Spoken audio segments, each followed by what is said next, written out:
Welcome back to Occupy the Media. I'm Jared Jacang Mayer, and I'm here with FSTV Executive Director Don Rojas and news producer Marcy Miranda. The 2012 election is only several months away, but no horse race chatter at this independent media outlet because in this segment we're talking about election issues that impact the 99%.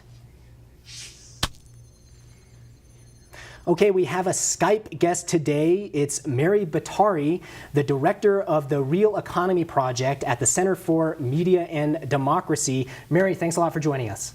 Greetings from Wisconsin. From Wisconsin. That's great. So we're going to be talking about Bank of America and later on the American Legislative Exchange Council.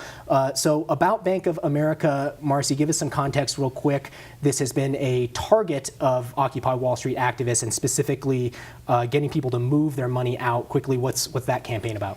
Yeah, well, the Move Your Money campaign is different from the Occupy movement, but it's kind of the same end. It's taking money away from Bank of America and other major banks and putting them into local credit unions, bringing money really back to our own communities, our own neighborhoods, people that aren't going to be asking for bailouts and then turning their backs and hurting taxpayers as Bank of America has done before. So this action in particular happened last week, and it was by Occupy Wall Street, encouraging people to move their money. So trying to hit Bank of America in the wallet where it hurts. And Mary, you are, among other things, the editor of banksterusa.org. It's a website for bank-busting activists.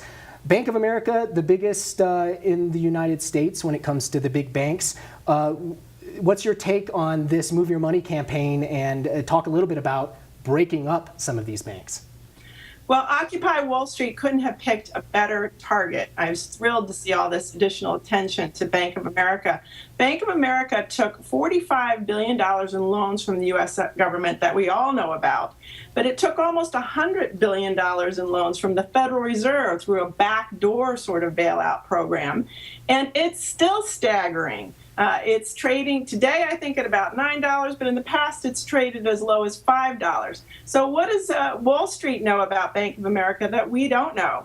Well, it's Bank of America is a zombie bank. And don't believe me, one of the New York business schools has rated Bank of America one of the most systemically dangerous banks in America.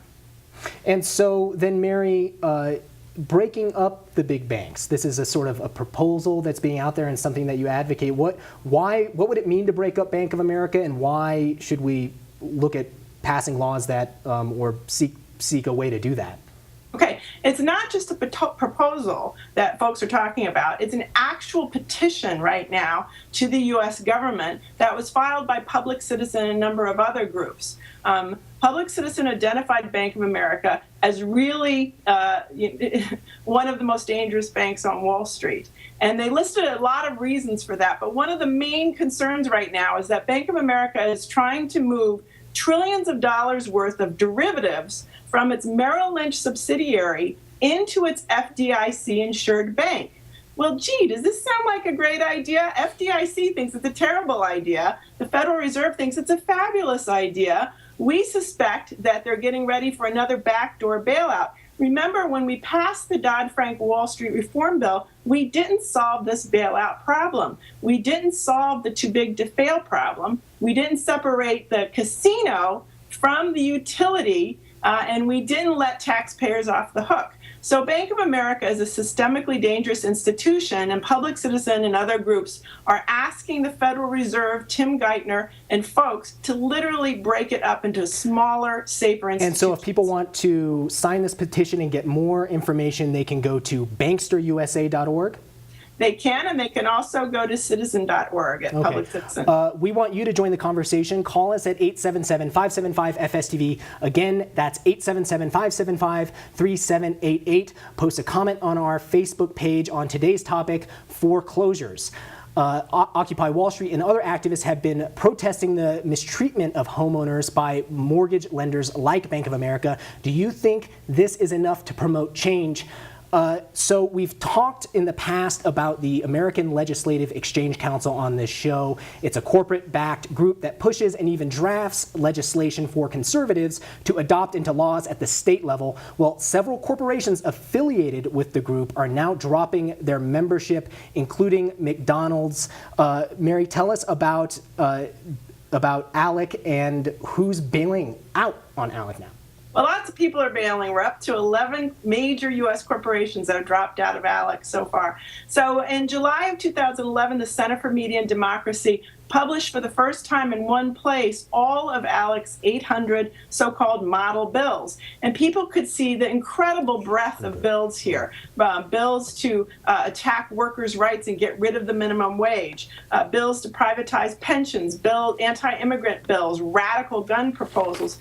And this has shed a lot of light on the organization. The death of Trayvon Martin has brought new attention to this issue because the bill, the Stand Your Ground bill, went from Florida into ALEC to 25 states. So McDonald's, Kraft, Coca-Cola, Pepsi, today Blue Cross and Blue Shield have decided to distance themselves from this radical. And that's the most amazing thing, that people have known about ALEC for a long time and the laws that they've pushed through, but it's been this Trayvon Martin killing that has really shown the spotlight on them and really shown negative publicity on a lot of these companies. And I guess the most interesting thing to me was this list of people who have bailed out. These are really mainstream household name corporations being involved with a group like this.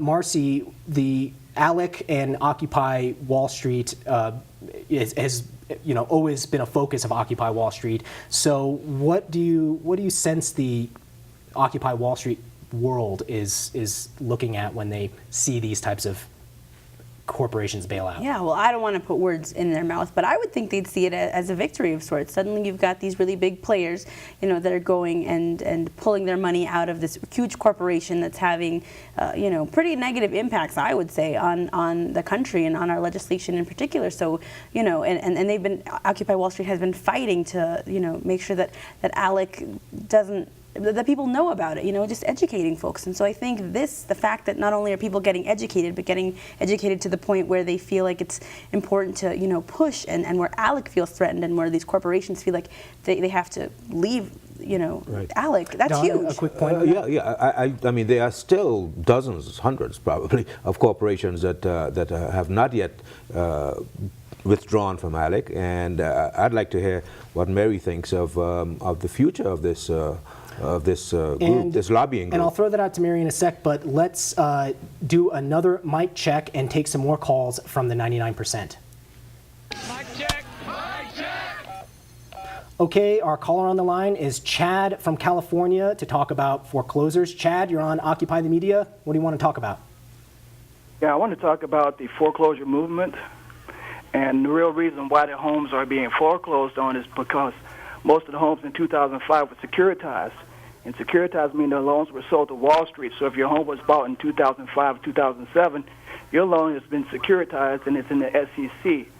So the explanation of securitization by Richard Kessler is online. He will tell you that in the case of a securitized note, there is no party who has the lawful right to enforce a foreclosure, and the payments alleged to have been in default has in fact been paid to the party to whom such payments were due. Okay, So that and thanks a lot for your call, Chad. And that's a big issue with foreclosures, the bundling and securitization of these loans and the sale of those loans as investments on Wall Street. Mary, do you have something to say about that? Because Bank of America was one of the major players in this mortgage securitization. Right, and they've paid out a lot of money in damages because of it, because of the fraudulent and crooked ways they were dealing in some of those securitization matters. So the caller's exactly right to hit on that. On the topic of ALEC, I wanted to do a hat tip to Occupy Wall Street, who over the winter decided to target ALEC and did dozens of actions across the country at very interesting places, like the pharma headquarters, to draw attention to this issue, and they really helped build a head of steam on this issue. Okay, and another caller on the line. It's Adam from California. Adam, you're on Occupy the Wall Street. You're on Occupy the Media. Hi, Adam, are you there? Yes. Hi, what do you have for us? You're on Occupy the Media. Hi, how's it going? First off, I'd like to thank you guys for your show. It's very informing to the general public. But what I'd like to talk today is foreclosures and how they affect my community. I live in a very small community. It's Madera, California. It's largely ignored by the media. But just as other communities, we've been largely affected by foreclosures, And so give me a picture. What does your block look like? What does your community look like with so many foreclosures? Well, I'd say like the first sign of a foreclosed house is a dry lawn. You'll see bushes, grass, everything like it's dry. And one practice that's been happening is the city of Madera will actually fine people $1,000 for having their lawns not well kept. And so you're going to have what we have now is foreclosed homes with with enormous fines. So, and this practice is. And so these foreclosures not only affect the people who lose their homes or walk away from their homes, but it's the people that continue to live there and the communities that depend on property taxes, things like that. Adam, thanks so much for your call. Another quick call from Sue from California. Sue, you're on Occupy the Media. Hi, Sue, are you there? Yes, I am. Hi, Sue, you're on Occupy the Media. You have a question or comment for us? I've heard a lot. Thanks. Once again, great program. Thank you. I am in foreclosure now, and I just got off the phone with my lender's attorney. Nothing is being done in California. With the underwater mortgage, they don't want to write it down because then they can't collect on the insurance. So I asked for a principal reduction. He says no, and they denied the modification. So there's no hope for us in California. Do you have any suggestions? Well, we're going to be talking about this throughout the show, so stick around through our later segments. And I don't have any answers, but we may touch on some things. So, Sue, thanks a lot for your call. And Mary Bottari, before we go, the future of ALEC. What do you see in the crystal ball for our favorite legislative Well, Alec's on the run, and you can go to PR Watch to learn more about the latest corporation that's dropped out. But we also have to keep the banks on the run. And so I'm really pleased to see that coming up this spring, there's going to be a whole bunch of bank shareholder meetings where direct action is going to take place. And it's the foreclosure groups getting together with the Occupy groups, getting together with church groups in the community. And there's going to be 40 shareholder meeting direct actions. And so you can find out. Well, Mary, thanks so much for joining us. BanksterUSA.org is your website. Thanks a lot. Thank you. Okay, on Occupy the Media, we want to share your stories. If you have a video you'd like to see on the program, email it to us or post it on our Facebook page. In this week's video, Detroit activists are bringing attention to the negativity associated with abandoned buildings and the increasing amount of foreclosed homes. Check it out.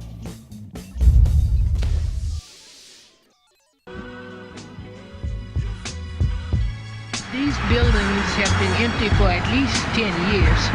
There are 6 buildings located on 2 blocks. 5 of them are unoccupied.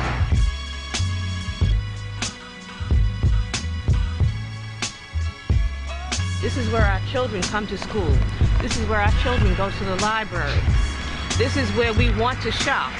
But when we see this blight on our community, it's up to us to change it.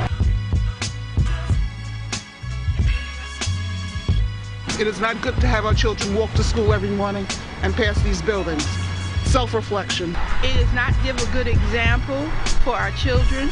It means to them that we don't care, that we don't mind that they live in an area like this, that we don't mind that there are dilapidated buildings where they have to walk past.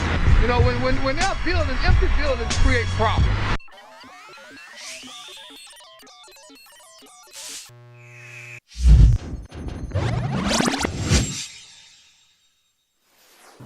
Hello, I'm Antoinette June with another Occupy update.